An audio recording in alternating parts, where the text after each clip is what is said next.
This is Gadget Stop 321, and today I'm going to be talking about my latest tech toy, the Compaq C140 handheld PC. I picked it up on eBay a few weeks ago because I always wanted one of these. Back when I had a Palm Pilot, that's when these first started coming out, and I thought they were the neatest thing. It's got the clamshell design, full QWERTY keyboard.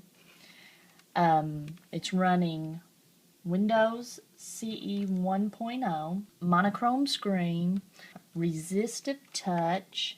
It's got the stylus for selecting things. It's got a backlit display for low light situations. This was released in 1997, and if you wanted to pick up one of these things new, it would have cost you $541. That was a little bit out of my budget back then as a new teacher. So a few months ago when I found this on eBay for $28, that includes shipping, I went ahead and picked one up. The dimensions, it's a chunky little thing. I'm going to turn it off for just a second. It's 6.9 inches wide, or long, 3.5 inches wide. It's an inch thick, and it weighs about 0.8 pounds. The CPU speed is 40 megahertz. It's got 4 megs of RAM and 4 megs of ROM. The display I mentioned before is a monochrome, 4.5 inches long, 2.5 inches, or 2.125 inches tall, 5.1 inch diagonal display. It's got built-in speakers. The speakers are pretty much just for system sounds. Basically, you're not going to play any music or anything on it. The screen resolution is 480 by 240 pixels. Another thing that disappointed me about this device was the keyboard, because I had a Sharp Zaurus 5800, I think it was, a few years back, and it had a similar keyboard, but the keys were just slightly bigger. I could actually touch type on it.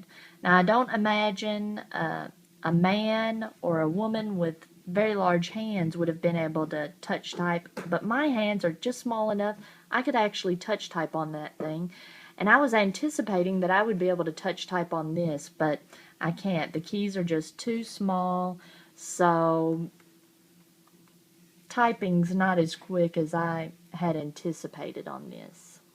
It's got an infrared blaster for transmitting data between two devices. It's got a PC card slot.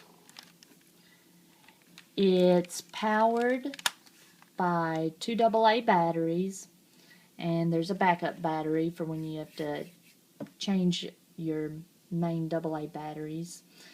If you didn't have the backup battery, you would lose all information.